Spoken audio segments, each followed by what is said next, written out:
Hello అండి, ఈరోజు నేను హోటల్ స్టైల్ పూరీ కూరను విలేజ్ స్టైల్లో ఎలా చేస్తారో చూపించబోతున్నానండి. ఈ కూర చాలామందికి తెలిసి ఉండొచ్చు, కానీ మా విలేజ్ సైడ్ వాళ్ళకి చాలామందికి కర్రీ తెలియదండి.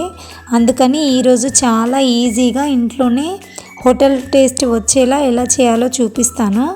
ఒకసారి పూరీలోకి ఇలా కర్రీ వండుకుంటే మళ్ళీ మళ్ళీ ఇలానే చేస్తారు, అంత బాగుంటుంది. సో కర్రీ పర్ఫెక్ట్గా రావడానికి ఎలా చేయాలనేది ప్రాసెస్ చెప్తాను. వీడియో ఎక్కడ స్కిప్ చేయకుండా పూర్తిగా చూసేయండి. ముందుగా 4 మీడియం సైజ్ ఆనియన్స్, 3 పచ్చిమిర్చి కట్ చేసుకొని పక్కన పెట్టుకోవాలండి. ఆనియన్స్ వీడియోలో చూపిస్తున్నట్టు పొడవుగా కట్ చేసుకోవాలి. ఇప్పుడు స్టవ్ ఆన్ చేసుకొని బౌల్ పెట్టుకొని అందులోకి ఆయిల్ పోసుకొని ఆయిల్ హీట్ అయిన తర్వాత దాంట్లోకి 1/2 స్పూన్ జీలకర్ర అలాగే 1/2 స్పూన్ ఆవాలు వేసుకొని చిటపటలాడాక దీంట్లోకి 1 స్పూను శనగపప్పు వేసుకోవాలండి. శనగపప్పు వేసుకొని దీంట్లోకి కొద్దిగా కరివేపాకు కూడా వేసుకోవాలి.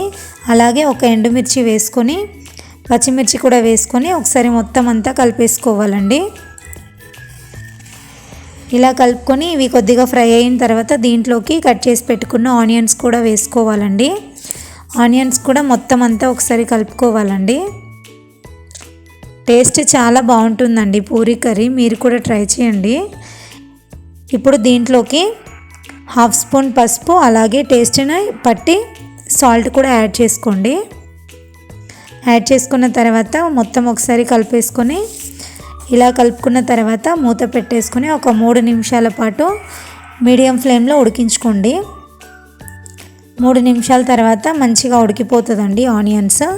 ఇలా సాఫ్ట్గా ఉడికిన తర్వాత దీంట్లోకి 1 గ్లాసు వాటర్ యాడ్ చేసుకోవాలండి. ఇలా గ్లాస్ వాటర్ యాడ్ చేసుకొని మూత పెట్టుకొని వాటర్ మొత్తం మరగనివ్వాలండి. ఇలా మూత పెట్టుకొని వాటర్ మరగనివ్వాలి. ఆలోపు 2 స్పూన్ల శనగపిండి తీసుకొని దీంట్లోకి కొద్దిగా కొంచెం వాటర్ యాడ్ చేసుకొని ఉండలేమి లేకుండా నీట్గా కలుపుకోవాలండి.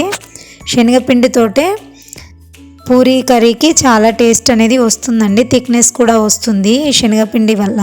ఇలా కలుపుకొని పక్కన పెట్టేసుకొని వాటర్ అనేవి మరుగుతున్నాయి కదండి, ఇప్పుడు మూత తీసుకొని ఒకసారి మొత్తం కూడా కలిపేసుకొని దీంట్లోకి పక్కన పెట్టుకున్న శనగపిండి వాటర్ పోసి పెట్టుకున్నాం కదండి, దాన్ని ఇందులో పోసేసుకోవాలి.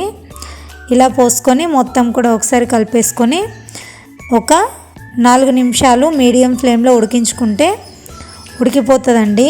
దీంట్లోకి కొత్తిమీర వేసేసుకోవాలి ఫైనల్గా. ఈజీ అండ్ టేస్టీగా పూరీ కర్రీ రెడీ అయిపోయిందండి.